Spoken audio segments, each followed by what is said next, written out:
자, 하나님 말씀 나누겠습니다. 에베소서 1장 3절부터 7절까지 읽겠습니다. 에베소 1장 3절부터 7절 시작. 찬송하리로다 하나님 곧 우리 주 예수 그리스도의 아버지께서 그리스도 안에서 하늘에서 간 모든 신령한 복을 우리에게 주시되 곧 창세전에 그리스도 안에서 우리를 택하사 우리로 사랑 안에서 그 앞에 거룩하고 흠이 없게 하시려 그 급이신 뜻대로 우리를 예정하사 예수 그리스도로 말미암아 자기의 아들들이 되게 하셨으니 이는 그가 사랑하신 자 안에서 우리에게 거저 주시는 바 그의 은혜의 영광을 찬송하게 하려는 것이라.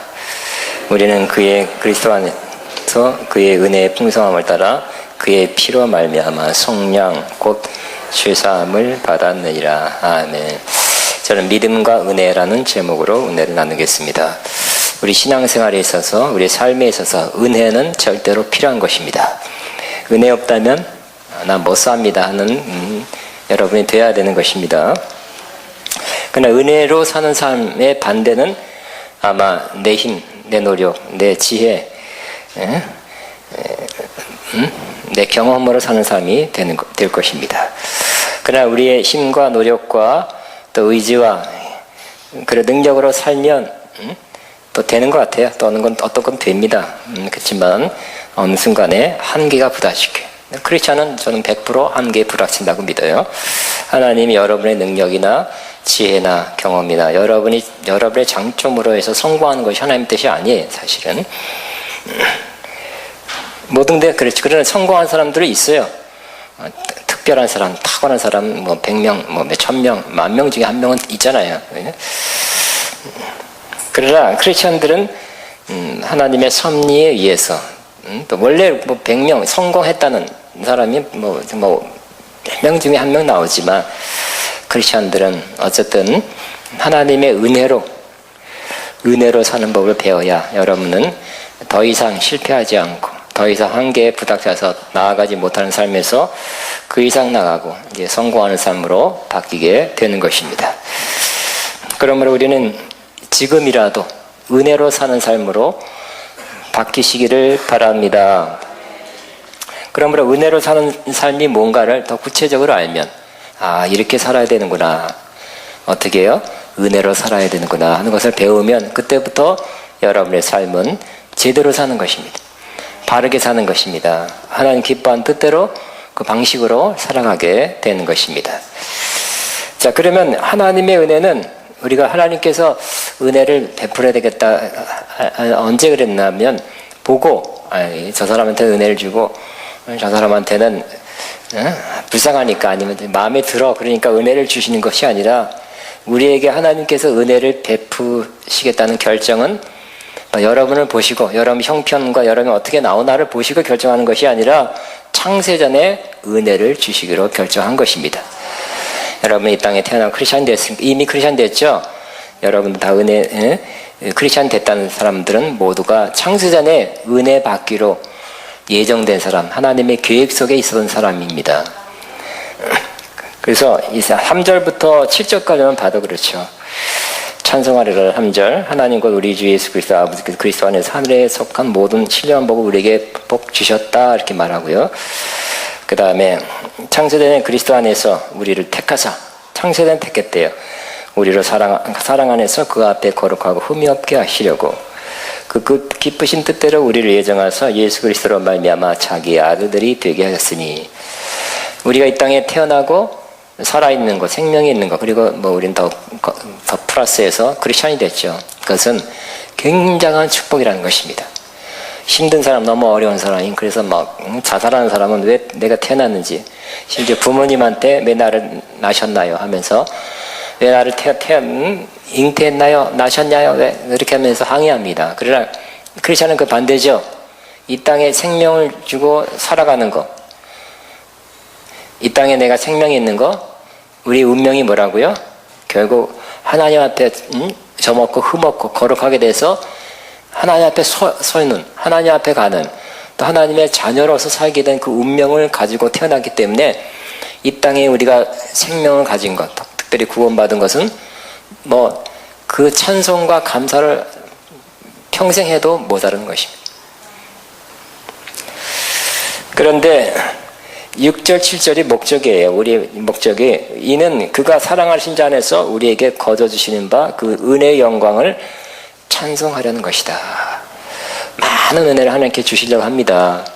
지금도 주시고 있고요. 과거의 그 은혜를, 그러니까 은혜는 과거 계획하셨고 이제 은혜가 나타났고요. 지금 또 은혜 속에 살고 많은 은혜를 받다가 천국 가서도 얼마나 많은 은혜를 베풀어서 얼마나 좋은 데 살고 있는지 그것을 그 은혜의 영광스러운 것을 찬송하는 것이 하나님의 뜻이라는 것입니다. 은혜 많이 받는 것이 여러분 많이 노력해서 받는 게 아니에요. 하나님의 뜻이기 때문에 하나님의 계획이기 때문에 은혜 많이 받으면 우리가 어떻게 될까요? 하나님 은혜 많이 받는 사람 하나님 더 많이 찬송한다는 거예요. 그죠? 은혜 못 받는 사람 찬송 못하죠. 뭐 왜 이것밖에 없습니까? 왜 하나님 이것도 안 들어줬습니까? 뭐 왜 이 모양입니까? 내 인생 왜 이겁니까? 그렇게 원망 불평 나오게 돼 있어요. 그러나 은혜를 많이 받는 사람은 결국은 하나님을 찬양하게 되는데 그것이 하나님의 뜻이랍니다. 계획이에요. 또 그 중에 하나가 뭐예요? 첫 7절만 보면 우리는 그리스도 안에서 그의 은혜의 풍성함을 따라 그의 피로 말미암아 속량 곧 죄사함을 받았느니까 지금 하나님의 은혜가 풍성히 많은 그런 조건 시작은 바로 죄사함 받는 것이요. 죄의 문제가 해결되면 바로 하나님의 은혜가 더 쏟아져 부어지게 되는 것입니다. 죄사함도 그냥 받는 게 아니죠. 죄의 삭은 사망이죠. 죄를 지면 그냥 용서해 줄게 하고 말로만 되는 것이 아니라 죄를 지면 죽어야 된다는 하나님의 법은 지켜져야 돼. 저와 여러분이 죄를 졌죠? 죄인입니다. 그러므로 여러분이 죽든지 여러분 죽을 수 없으니까 바로 예수 그리스도가 우리 위해서 죽으셨죠. 바로 그것이 하나님의 은혜입니다. 여러분이 죄 때문에 죽었다면 공의가 이루어진 거예요. 그러나 이 공의는 살아야 되고 공의도 세워져야 되고 은혜도 나타나야 돼. 자비도 나타나야 돼요. 그래서 공의를 위해서 예수님이 이 땅에 십자가에 죽으셨죠. 공의입니다. 그러나 내가 죽었다면 그냥 공의대로 된 거지만 예수님이 나를 위해 죽었기 때문에 내가 하지 않았기 때문에 하나님의 은혜입니다. 하나밖에 없는 독생자 예수님을 이 땅에 보내시고 예수님이 죽었기 때문에 하나님이 하신 거죠. 예수님이 하신 거죠. 그래서 예수님의 은혜의 풍성함을 따라 이렇게 7절에 그러죠. 그의 은혜의 풍성함을 따라 그러니까 누굴 위해서 죽는다는 게 쉬운 일이 아니잖아요. 그죠? 은혜를 베풀어서 호의를 베풀어서 뭘 도와줄 수는 있어요. 뭘 도와주고 일해주고 또 돈 얼마 상당히 돈도 몇 억 줄 수도 있어요. 그러나 이거에 비해서 대신 죽어진다는 것은 풍성한 은혜가 나타난 것입니다. 그래서 우리는 그리스도 안에서 그의 은혜의 풍성함을 따라 그의 피로 말미암아 속량 곧 죄사함을 받았느니라 그랬어요. 자, 요 6절, 7절 특별히 보면 하나님의 은혜는 십자가에서 죄사함, 속량을 얻게 십자가에서 가장 크게 나타난 것입니다. 십자가의 예수님이 죽으심의 결과는 바로 우리의 죄사함이죠. 속량, 구원, 구속입니다. 그 다음에 죄사함 받고 영생을 얻게 되는 것입니다. 이것은 바로 하나님의 공의와 하나님의 자비, 은혜가 나타난 것입니다. 또 하나님의 은혜는 이후에 구원받은 사람에게 계속 나타나는 거죠. 계속 나타나는데 바로 우리는 계속 구원받고 그냥 계속 천국 갈 때까지 잘 신앙생활 잘한다거나 의롭게 산다거나 하나님 기뻐하는 사람이 계속 산다고 볼 수는 없죠. 그러지 못할 때가 많이 있습니다. 여러분 같이 은혜를 사모하는 사람은 그래도 좀 넘어도 다시 일어나서 올라오는 사람들이죠. 그러나 우리 안에 많은 사람들이 한 번 넘어지고 두 번 넘어지고 여러 번 넘어진 다음에는 아예 다시 일어나서 올 생각을 안 하고 그냥 멀리 가버리는 사람이 많이 있는 것입니다. 주변에 많이 볼 수 있어요. 그러나 하나님의 은혜는 그런 사람, 그렇게 된 사람에게도 계속 나타나 있고 은혜의 마음을 계속 품고 있습니다. 언제라도 은혜를 베푸실 준비를 하고 있는 것입니다. 우리가 잘 아는 탕자에 비해서 그것이 잘 보여지고 있고요. 탕자의 비유는 바로 하나님 아버지의 마음을 나타내 보여주는 것입니다.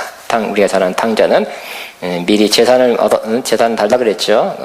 그냥 나쁜 아들입니다. 그리고 나가서 호랑방탕 다 썼어요. 그래서 먹을 것이 없어서 이제 아버지 집에 들어가는데 내가 아들로서 부르기는 내가 도저히 내 낯짝이 어렵다. 품꾼의 하나로 나를 불러달라. 그래 먹고 살기만 하자. 그리고 돌아갔지요. 그냥 돌아가서 막 그 말을 하려고 그러는데 어떻게 했어요? 아버지는 이미 기다리고 있었죠. 기다리고 있었고 멀리서 뛰어나가서 정말 버선발로 뛰어나가서 와라고 안고 이미 아버지의 마음은 어떤 마음이에요? 은혜를 장착한 마음, 은혜의 마음을 가지고 있었죠. 그래서 저렇게 내 세상 살다가 미리 유산은 받아서 가는 놈도 처음 봤지만 그걸 다 쓴 놈도 요즘같이 투자를 잘해서 좀 남겨야지. 그렇게 내가 그래도 일단 그래도 혼내놓고 들어보내야 될 거 아닌 거죠? 되게 내고 근데 그냥 근데 그 아버지는 벌써 어떻게 했다고요? 이미 아들을 받을 준비를 했고요. 이미 거기에 대해서 용서를 했어요. 뭘 따지고 일단 혼내서 네가 네 죄를 알렸다 하고 회개하고 아버지 잘못했습니다 하고 자복하고 받아들인 것이 아니라 이미 용서를 해놓고 계셨네. 받아줄 마음을 갖고 계셨네. 그리고 오자마자 뭐라 그랬어요? 종들에게 이르되 제일 좋은 옷을 내어다가 입히고 손에 가락지를 끼우고 발에 신을 신겨라. 살진성을 잡아라. 우리가 먹고 즐기자. 이는 내 아들이 죽었다가 다시 살아났으면 내가 잃었다가 다시 얻었노라 하니 그들이 즐거워하다 그랬어요. 그러니까 이제 품꾼 하나로 여김을 받으며 겨우 살겠습니다 하는 것이 아니라 이미 아들로서의 지위죠. 좋은 옷, 제일 좋은 옷. 옷은 신분이니까 손에 가락지. 또 발에 신발도 없어 보니까 노예는 신발이 없잖아요. 근데 신발 시키라는 것은 아들로서의 완벽한 그런 회복을 아버지가 예비하셨죠. 보자마자 다 그렇게 회복시켜 준 것입니다. 이같이 하나님의 은혜는 이렇게 아버지 하나님의 뜻대로 뜻대로 살고 있지 않는 자들에 한해서도 그들 향해서도 아버지는 그 은혜로 충만하고 있고 호의를 베풀려는 마음으로 가득 차 있다는 것을 이 누가복음 15장에 통해서 우리는 알 수 있는 것입니다. 다시 한번 하나님 아버지는 우리를 향한 은혜를 충만히 갖고 있습니다. 우리가 기도하고 금식하고 노력하고 불쌍히 보여야만 그 은혜가 다시 차서 그 은혜를 퍼서주는 것이 아니라는 것입니다. 은혜의 마음으로 가득 차 있는 하나님 아버지의 마음을 아시기 바랍니다. 또 우리의 가장 신앙생활의 가장 중요한 문제 중에 하나가 갈등하는 문제가 바로 죄에 대한 승리죠. 죄에 대한 승리. 죄 증거에 대한 승리는 예수님의 십자가를 통해서 보혈을 통해서 다 사함, 속량, 죄사함, 구속받았어요. 그러나 우리가 살면서 죄를 짓게 되는 또 죄 안 지으려다가 죄를 이렇게 져버리는 자주 우리는 죄에 대해서 죄 때문에 넘어지는 이런 삶에서 우리는 빨리 벗어나고 싶은데 또 그러지 못해요. 노력하고 결단하고 이렇게 이를 악물어도 때로는 죄에 대해서 쓰러지는 그래서 패배의 그런 탄식 속에 살 수밖에 없는 이러한 모습 이러한 모습에 대해서도 우리 주님은 해결책을 마련해 주었어요. 우리가 노력해도 안 되는 거예요. 그 해결책도 주님이 하셨습니다. 십자가에서 했습니다. 그래서 주님이 하셨기 때문에 그것도 은혜예요. 그 십자가 로마서 6장 6절이죠. 우리 옛사람이 그리스도와 함께 십자가에 못 박혀. 바로 우리가 예수님이 대표해서 대신해서 죽은 것뿐만 아니라 예수님의 죽음 속에 우리를 집어넣어서 함께 십자가에 죽게 하셨다는 것입니다. 그래서 죄에 대해서 죽은 자는 우리가 세례 그죠? 세례는 뭘 상징한다고요? 예수님과 연합해서 죽고 함께 부활한 걸 상징한다 그랬어요. 그러니까 예수님이 죽을 때 예수님만 죽은 것이 아니라 우리 옛사람이 죽었다고 말씀하고 있어요. 죽은 자는 죄에서 벗어나 의롭다함을 얻다. 6장 7절에 말하고 있죠. 그러므로 죄라는 것은 sin, 죄라는 것은 단수일 때는 바로 죄의 세력, 파워를 의미합니다. 그래서 죄가 우리를 이끌어가고 자를 죄 짓게 만들고 강요하고 어느 순간 투쟁하다 이렇게 결국 죄 짓게 하는 그런 이 파워로부터 우리를 하나님께서 해방하고자 십자가를 마련했습니다. 십자가에서 예수님과 함께 우리를 죽게 했습니다. 하나님의 은혜입니다. 그래서 로마서 6장 6절에 우리 옛사람 십자가에 못 박힌 것은 죄의 몸이 죽어 다시금 죄에게 종로로 타지 않게 하려 합니다. 죄의 종로로 타며 살지 않도록 마련해 주신 것입니다. 우리는 이렇게 로마서 6장 11절처럼 죄에 대해서 죽고 하나님께 대해 살았다 여기면서 선포하면서 죄에 대해 승리하며 살길 바랍니다. 그 다음에 우리의 문제는, 우리 신앙생활의 가장 또 큰 문제는 역시 율법과의 문제죠. 율법은 하나님의 뜻입니다. 율법은 필요 없는 것이 아니고 바로 지금도 율법은 살아있는 하나님의 법입니다. 로마서 7장 12절에도 율법은 거룩하고 또 선하고 신령하다 그랬어요. 그렇지만 율법은 옳은 말씀이지만, 옳은 하나님의 말씀이지만, 하나님의 뜻이지만 문제는 뭐예요? 내가 율법을 지키지 못한다는 것이 문제죠. 네, 그래서 우리는 그 율법 자체가 폐지됐으면 좋겠죠.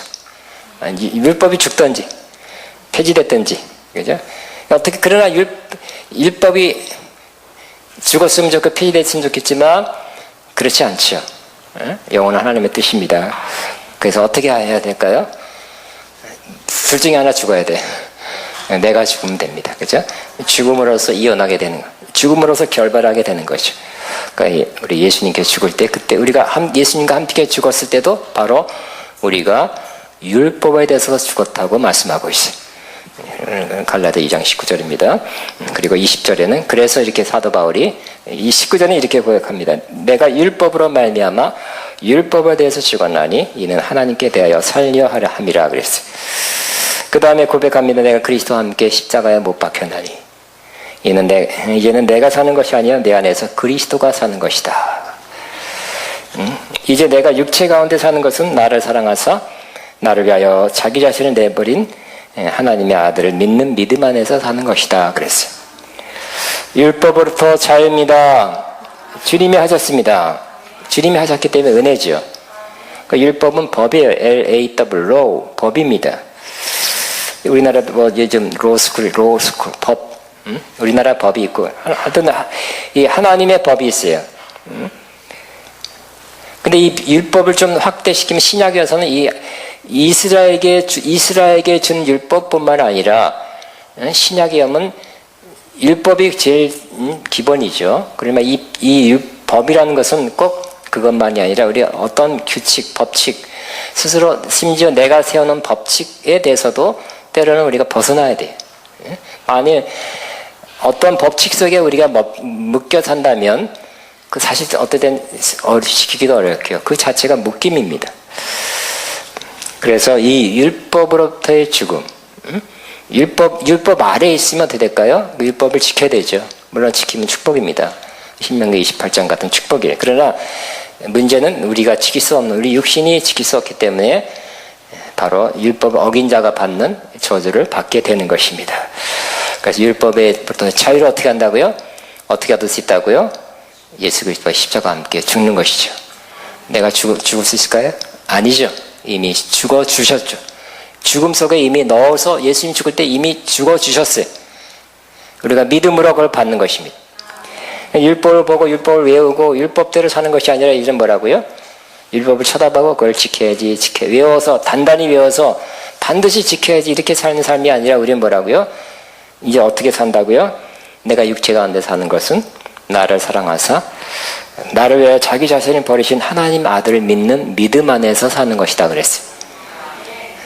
그러니까 우리는 이제 하나님 나를 위해서 죽으신, 나를 위해서 죽었다는 그 마음을, 그것을 생각하면 주님께 대한 감사와 사랑이 쏟아나지 않을까요?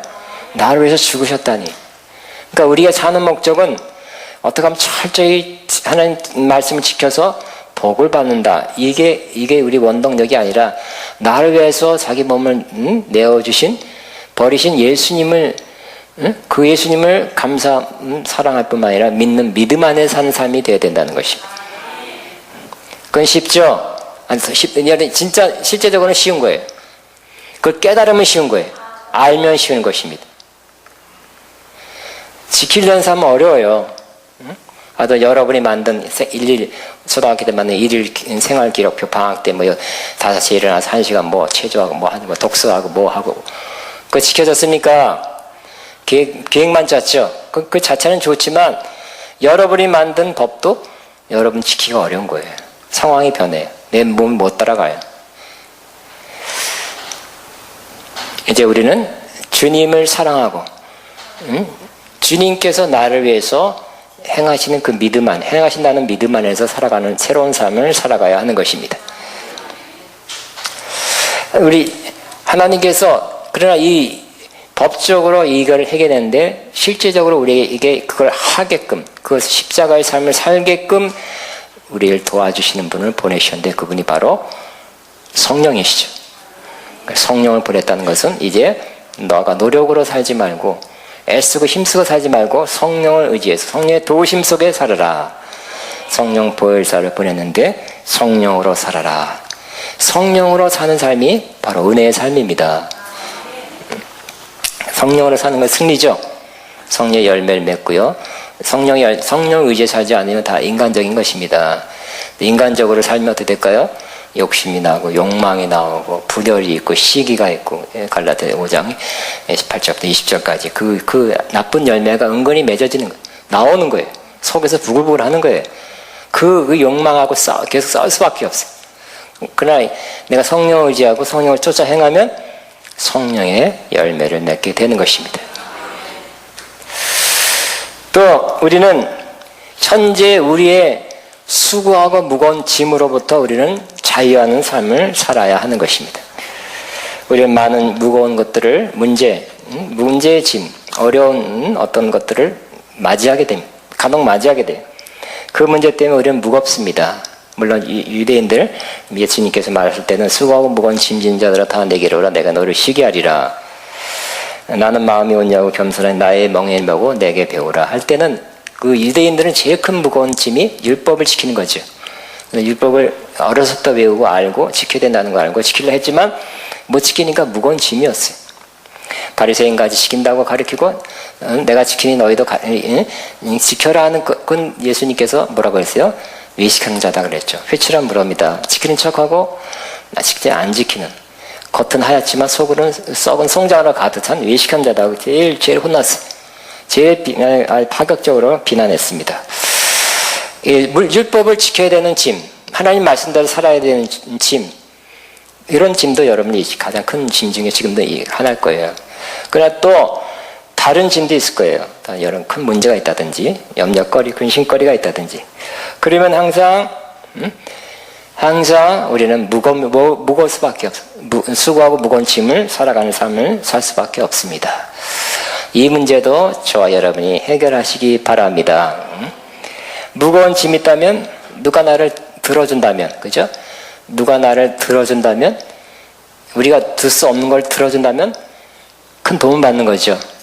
내가 저쪽까지 옮겨야 되는데 내가 들 수 없어. 근데 누가 와서 들어주겠다 그러면 참 감사한 일이고 결국은 그 짐을 옮겼잖아요. 목적지까지 다다랐기 때문에 그 일은 이루어지게 된 것입니다.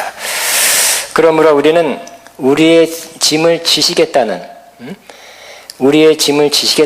주님 안에서 주님으로 인해서 주님 앞에 무거운 짐을 맡기며 살게 되기를 바랍니다. 쉬운 일이 아니에요. 저도 이거 계속 투쟁하고 있는 거예요. 완전히 맡길 때 우리는 어느 정도 맡기고 또 어느 정도 못 맡기는 마음도 있는 것 같아요. 그러나 완전한 마음으로 완전히 맡길 때 그때 뭐가 온다고요? 쉼을 얻으리니 안식을 갖게 되는 것입니다. 하나님의 뜻은 안식입니다. 근데 안식에 대해서 설교가 늘 강조합니다. 영성의 최고봉 중에 하나가 안식이라고. 안식하는 거 그냥 놀면 되는 게 아니라 그랬죠. 놀아도 쉬어도 마음이 편할까요? 직장 없는 사람이 마음이 편한 거 아니죠. 염려, 근심, 문제가 있다면 놀아도 쉬어도 우리 마음에 무거운 것을 가지고 있는 것입니다. 그러므로 우리의 염려거리, 근심거리, 두려움거리 모든 것들에 대해서 우리가 쉼을 얻어야 돼요. 어떻게 쉼을 얻는다고요? 율법이라면 또 율법이라 조금 더 이해가 빠릅니다. 예수님께서 뭐라고요? 수고하고 무거운 짐 다 내게 오라 내가 쉬게 하리라. 주님의 약속이죠. 주님이 쉬게 하겠대요. 구체적으로 나는 마음이 온유하고 겸손하니 나의 멍에를 보고 내게 배우라 그랬죠. 멍에는 이스라엘 멍에는 소 2마리가 같이 끕니다. 근데 그런데 내가 나의 멍, 예수님의 멍에래요. 예수님 멍에니까 예수님이 지고 가기 때문에 내가 옆에서 이렇게 그냥 같이 이렇게 가기만 해도 힘 별로 안 써도 나는 같이 가게 되는 것입니다.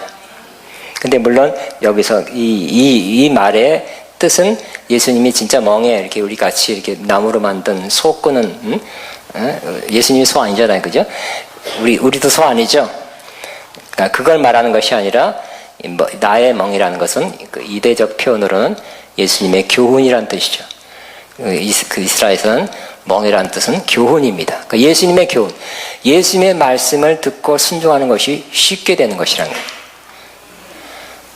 그러니까 예수님의 말씀은 뭔가를 다 쉽게 만드는 것이에요. 예수님은 예수님은 구약에는 612가지의 그러한 약속이 율법 조항이 있다 그러고 그러지만 그 다 외우는 것도 힘들죠. 다 외웠어요. 어쨌든 외웠어.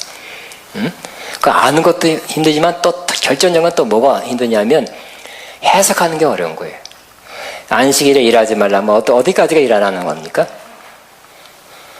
일 안 하는 게 뭐예요? 설거지는 해야 될까 안 해야 될까?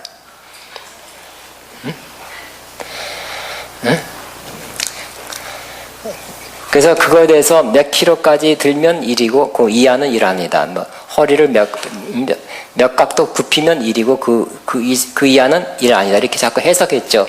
미슈나 나타는 랍비들이 해석했습니다만 예수님은 그거에 대해서 쉽게 심플하게 너희는 이렇게 들어서 나는 너에게 이렇게 말한다 하면서 아주 쉽게 가르쳐 주셨어요. 아주 정확하게 말씀했을 뿐만 아니라 결정적으로 예수님은 계명을 한 가지만 줬네. 612가지. 뭐라고요? 내가 너에게 새 계명을 주노니 내가 너희를 사랑한 것처럼 너희도 사랑하라 그랬죠. 사랑의 계명 하나만 줬어요. 근데 로마서에 보면 어떤 말씀이 나옵니까? 사랑은 바로 율법과 선지자의 강령, 요약한 거다 이렇게 말씀하고 있어요. 그러므로 예수님이 우리를 사랑한 것처럼 사랑하면 율법과 선지자 다 지키게 된다는 거예요.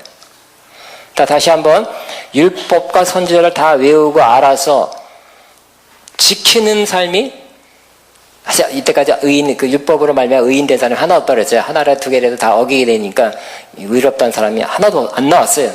안 나왔어. 근데 예수님은 더 심플하게 간단하게 내가 너희를 사랑한 것처럼 너희도 사랑하라. 그러면 예수님이 사랑한 것처럼 예수님 보인 것처럼 사랑하면 율법과 선지자, 구약이 율법과 선지자로 되어 있는 구약 성경을 다 지킬 수 있게 된다는 거예요. 심플하게 됐죠? 그래서 결국 사랑의 사람은 말씀대로 살게 되는 거예요. 율법대로 사는 거예요. 그러니까 예수님의 멍에는 쉽고 가볍죠? 왜? 진짜 사랑. 예수님이 보여준 그 사랑의 본대로 따라하면 다른 걸 지킬 수 있기 때문에. 그럼 그 말씀을 보고 외우고 지키려면 안 되고 가벼워지는 것입니다. 그러나 또 마찬가지예요. 이 말씀을 우리 율법을 지키는 거 말고 우리의 삶 가운데 염려, 근심거리, 문제거리, 고민거리가 있을 거예요. 이것도 똑같죠.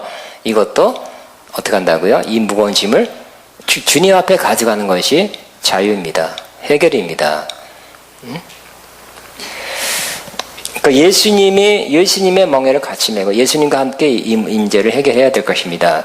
조금 구체적으로는 빌립보서 4장 6절에 나 아무것도 염려하지 말고 모든 일에 기도와 간구를 너희 구할 것을 감사함으로 아뢰라 그랬죠. 네. 왜요? 하나님께서 맡기라 그랬기 때문에 짐을 멍에를 주겠다고 주님께서 말씀하셨기 때문에. 그래서 너희 염려를 다 주께 맡기라. 베드로전서 5장 7절. 이는 그가 너희를 돌보심이라. 돌보심, care for 그랬어요. 너희를 돌보시기 때문에 저와 여러분의 모든 염려, 근심을 다 주님께 맡기는 것, 올리는 것이 바로 우리에게. 그러면 누가 하는 것이에요? 그 염려거리, 근심거리, 문제거리를 내가 하면 해보시오. 안 되는 거 많잖아요, 그죠? 주님이 하신 뭘까요? 주님이 하시는 것이 바로 은혜입니다. 여러분 영어로 우리 제일 기본 영어 회화가 이렇게 한 달 만에 배우는 것이, 당신 무거워요. 그럼 여자가 너무 무거워. 지하철에서 무거운 위에까지 올라가. 그러면 어떻게 영어로 할까요? 나에게 favor. Will you do me a favor for me? 나에게 은혜를 좀 베풀어 주겠어요 하면, 그게 코일을 베풀어 주겠어요 하면 들어달라는 일이죠. 내가 못하니까 당신이 들어서 수고해서 좀 저희까지 들어주세요 하는 것이 favor, 호의입니다. 근데 은혜란 말이 grace라고도 번역되기도 하고 favor라고도 영어로 번역되기도 해요. 왜요? 내가 하는 것이 아니라 누군가 다른 사람, 즉 주님이 하시는 거기 때문에. 자, 다시 요약하면 은혜로 산다는 건 뭘까요? 하나님은 은혜를 주시려고 계획했어요. 또 은혜를 주시려는 마음으로 가득합니다. 언제든지 은혜를 베풀어 주십니다. 그리고 은혜를 위해서 공의를 망가뜨리면 안 되죠.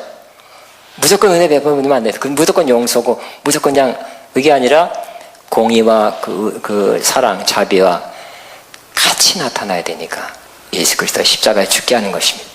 우리 인간에 가장 필요한 것은 그걸 위해서 예수님이 십자가에 죽으신 거죠. 그래서 이제는 마음껏 주님이 은혜를 베풀 수 있게 된 것입니다. 그리고 지금은 어떤 시대라고 할 수 있어요? 역시 은혜 시대라고 할 수 있어요. 주님이 해 놓으셨기 때문에, 십자가에 해 놓으셨기 때문에 지금 우리가 할 일이 없죠.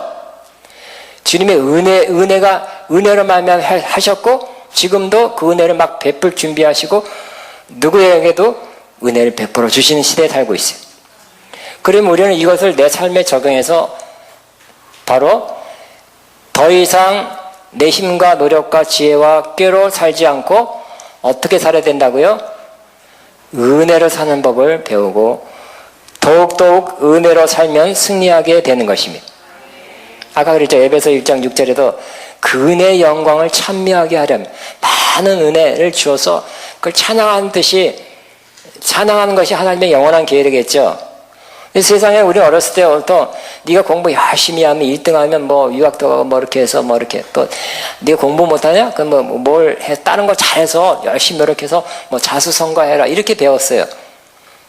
열심히 노력하는 거. 우리 많이 그렇게 살았어요. 그지만 이 말씀에는 그게 아니에요. 하나님 볼 때 성공자, 하나님 볼 때 승리자는 뭐라고요? 이 개념부터 버려야 돼. 그래서 공부 잘하는 사람, 이런 사람은 그러니까 은혜 많이 받기 어려운 게, 공부 잘하려면 얼마나 하루에 몇 시간도 앉으면서 공부했잖아요. 노력 많이 했거든요. 철저하게 막 졸려 막 꼬집 그냥 독하게. 우리 친척 사촌 누나도 그냥 졸릴 때마다 꼬집거려가지고 그냥 지금도 그게 평생 흉터더라고. 그렇게 열심히 했어요. 열심히 하고 뭐 사방 오락 4시간만 자고 뭐 열심히 했는데, 이 의식을 버려야 돼. 내가 열심히 하는 의식, 내가 열심히 성공한다는 그 의식을, 생각을 버리시기 바랍니다. 주님 볼 때 승리한 자는, 또 그렇게 해서 되는 거지만 안 되는 게 많아요. 주님 볼 때 될 수 있는 자, 승리하는 자, 주님 볼 때 어떤 사람이 되길 원하냐, 바로 그런 사람이 되길 원하는 그 모습은 바로 우리가 주님의 은혜로 사는 것입니다. 은혜로 하는 건 주님을 의지하는 거죠. 주님이 하게끔 하는 것입니다. 주님이 하셨어요. 준비하셨고 십자가에서 이루셨어요. 그리고 얼마든지 도와주려고 성령도 보내시고 다 영어로 available. 항상 우리에게 할 수 있도록 준비되어 있어요. 준비해 놓고 계세요. 믿음으로 취하면 거예요. 의지하며 취하면 되도록 그렇게 준비하셨는데, 우리는 우리 의식, 생각, 우리 인생이 그렇게 너무 내가 노력해서 열심히 하고 착하고 성공하고 이런 게 의식, 그게 몸에 배었기 때문에 그게 쉽지 않은 거예요. 저와 여러분이 빨리 은혜로 사는 법을 배워서 실질적으로 은혜로 살게 되시기 바랍니다. 마지막 예화는 너무너무 잘하는 그런 야곱의 야복강. 오늘 다시 한번 이 말씀이 묵상하면서 다시 저한테 큰 도전이 왔어요. 많이 들었고 많이 설교한 내용이지만, 자, 그 야곱의 생애는 결국 어느 순간 변했어요.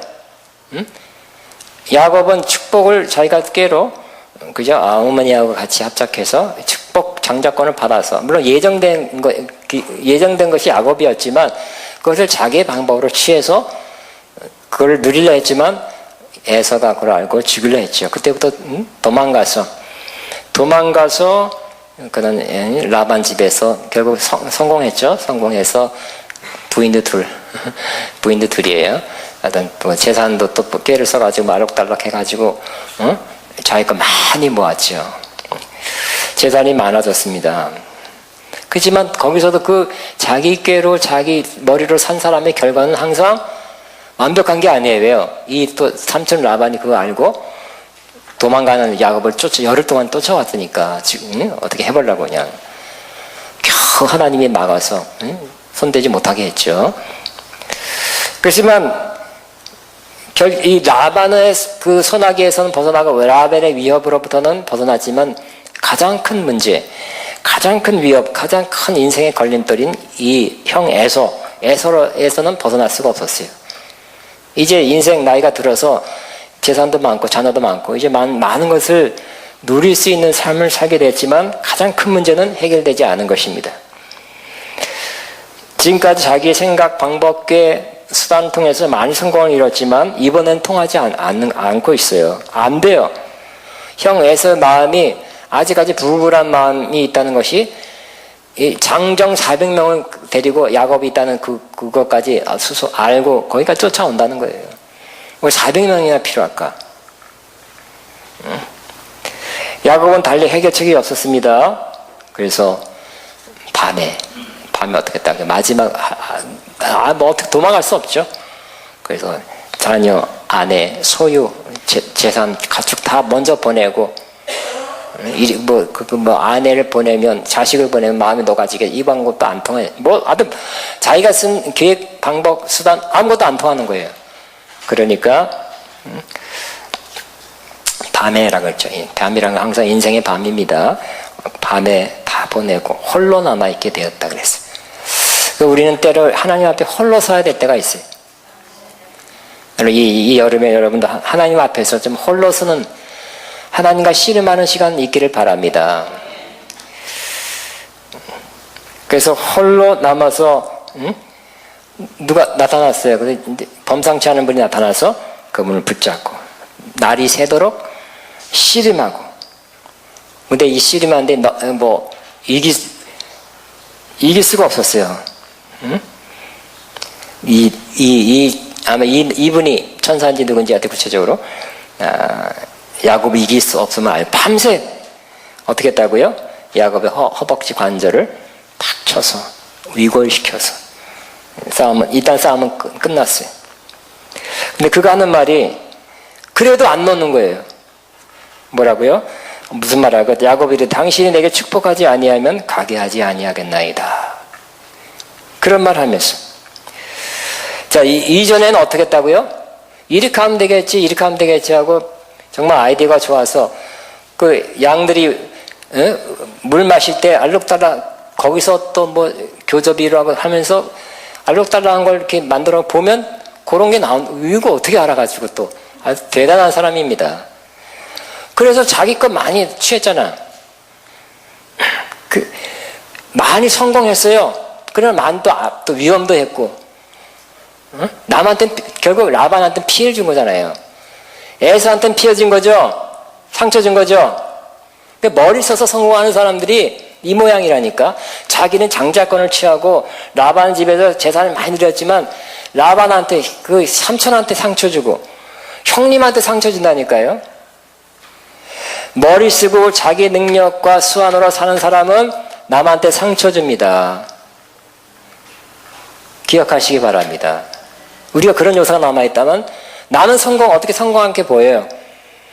그렇지만 남을 피해를 주고 있어요.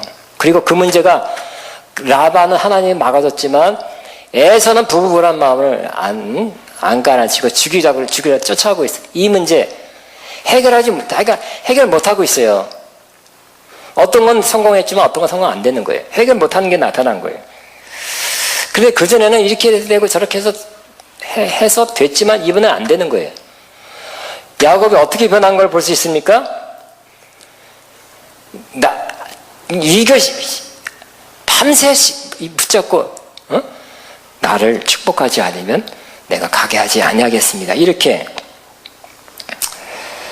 근데 그때도 어려운 본문을 자세히 보니까 제가 또 자세히 봤어요. 그랬더니 그때도 안 놓은 거예요. 그리고 그때 한 말이 그 천사가 나로 하여금 가게 하라 했더니 당신 내게 축복하지 않으면 가게 하지 아니하겠나이다. 꼭 붙잡아야 되는 꼭. 그래서 그때서야 이 천사가 뭐라고요? 내 이름은 다시는 야곱이라 하지 아니하고 이스라엘이라 부를 것이요 이는 내가 하나님과 사람과 더불어 겨루어 이겼습니다. 그래서 자, 다시 요 사건을 다시 한번 요약하면 야곱이 절박한 상황에 당한 것입니다. 자기가 할 수 있는 해서 되는 상황이 아닌 절박한 상황이에요. 자신의 한계와 무능과 할 수 없음을 이제 깨달았게 됐죠. 그리고 하나님 앞에 홀로 쓴 거예요. 그럴 때 누군가가 왔어요. 아마 하나님의 천사라고 느껴졌던 것 같아요. 그래서 저분 하나님이 보낸 저 천사를 내가 붙잡아야 되겠다는 그러한 갈급한 절박함을 진짜 붙잡았어요. 그죠? 그리고 얼마큼 붙잡았어요? 위골이 될 때도 붙잡았죠. 그러니까 야곱은 이제 자기 수단과 계획과 머리로 사는 삶에서 완전히 하나님을 붙잡겠다, 의지가 있다는 하나님의 축복이 있어야 이제는 된다는, 내가 살 수 있다는 그런 마음의 변화가 행동으로 나타나게 된 것입니다. 그죠? 이렇게 해서 됐고 이렇게 해서 된다 하는 그런 생각에서 하나님이 축복해야 되는 거지 나 하나님의 축복 없으면 안 됩니다. 하나님의 축복, 하나님의 도우심이 절대적으로 필요하다는 것을 마음에 깨닫고 행동으로 나타내서 정말 위골됐어도 붙잡고 있는 그런 사람이 됐다는 것입니다. 저와 여러분도 이 차에 이번 기회에 이런 사람으로 변하시기 바랍니다. 근데 어떻게 돼요? 위골된 다음에 어떻게 돼요? 그부터 야곱은 계속 저르면 살았죠. 저르면 했다는 건 뭘까요? 이제 약한 사람이에요. 여차하면 몸이 있으니까 일도 할 수 있고 사업도 할 수 있고 여리 갔다 저리 갔다 하면서 뭔가 할 수 있는 사람이 안 된 거예요. 약한 사람. 그때부터는 쩔뚝쩔뚝한 그런 사람이 됐어요. 구약에는 육체에 대해서 언급했기 때문에 신약에는 우리 삶 전체죠. 우리 영혼이죠. 우리 마음이죠. 우리가 진정 여러모로 약한 사람으로 하나님이 만드니까 그때부터 뭐라고요? 자, 하나님 붙잡고 하나님 의지하는 사람. 그리고 하나님의 축복을 받았고요. 하나님은 그때부터 건강해서 그게 아니라 하나님은 약한 사람 만들어서 계속해서 하나님 의지해서 살 수밖에 없는 사람으로 만든 것입니다. 즉 하나님의 은혜로 사는 사람으로 하나님이 만드신 거예요. 그러니까 뭐라고요? 네 이름 야곱이라 하지 않고 이스라엘, 하나님과 겨루어 이긴 사람이다. 어떻게 뭘 이겼어요? 싸워서 탁 뼈가 부러졌는데 뭐가 이겼어요? 어떤 의미에서 이겼을까요? 바로 자기 자신의 수완과 방법에 대해서 다 내려놓은 사람, 포기한 사람. 위골됐어도 내가 하나님만 붙잡겠다 하는 그것이 바로 하나님과 겨루어 이긴 사람이라는 거예요. 저는 이 말씀을 오늘 아침에 다시 한번 묵상하면서 얼마나 많이 우리 잘 아는 말씀이에요. 그렇지만 저도 제 자신을 생각했습니다. 저를 결국은 사역적으로 목회적으로 죽이겠다는 그 사람, 결국 그 사람이 문제가 아니라 내가 문제구나. 내가 이렇게 완전히 100% 그냥 절박한 상황에서 하나님만 붙잡고 하나님만 의지하고 하나님이 나를 축복하지 않고 도와주지 않으면 나는 안 됩니다는 그런 이 100% 이런 사람 되게 하려는 도구가 될 수도 있다는 생각을 한 거예요. 원수는 에서라는 원수는 야곱을 변화시킨 도구였어요. 저와 여러분의 그런 게 아닙니까? 여러분을 죽이겠다고 달려오는 그 원수 혹은 문제, 어려움, 고난, 역경, 환난이 그것 때문에 너무 힘들고 그거 빨리 해결해 주세요. 그 문제 없애해 주세요. 그게 아니라 결국 하나님 그 문제가 아직까지 해결 안 되는 것은 뭐랄까? 기도가 안 되고 금식하도 안 되고 누구한테 기도받아도 안 되는 것은 그걸 통해서 뭐 하시라는 거예요? 우리로 하여금 이제 내 힘과 능력과 지혜로 살지 않고 하나님 의지해서 하나님 은혜로 사는 사람으로 100% 그렇게 사는 사람으로 변화시키는 하나의 방편으로 그걸 쓰는 거 아닐까요? 원수 있는 사람, 사람일 수도 있고 문제일 수도 있고 원수가 많은 사람 할렐루야. 그 원수 때문에 여러분 변화될지로 할렐루야. 원수 있는 사람 축하합니다. 원수 때문에 힘들어요, 어려워요. 그 원수 앞에서 도망가는 게 문제가 아니라 피하는 게 아니라 떠나는 게 문제가 아니라 원수 때문에 내가 변하는 게 문제죠. 오늘 그걸 생각하면서 원수에 집중하지 말고 내가 정말 하나님 절박한 하나님만 100% 붙잡고 하나님 은혜로 사는 사람 100% 배우고 나가면 합력해서 선을 이룬 거 되는 것이다. 그때 야곱은 뭐예요? 해가 떠올랐죠. 구약의 해라는 것은 뭐예요? 예수 그리스도죠. 그때 예수님이 더 가까이 임재해 계시고 예수님과의 그 진정한 예수님과의 교통과 그 교제의 삶으로 들어가게 된 것입니다. 아멘. 그리고 그러나 그때부터 절었다 그랬어요. 항상 야곱은 약한 사람 살았죠. 그러나 그 약했다 그래서 그때부터 그냥 집에만 있고 아무것도 못한 게 아니라 그때부터 진정한 더 활동도 더 많이 하고 열매도 더 하고 야곱이 죽을 때 예언한 것들이 다 성경에 기록된 그대로 됐잖아요.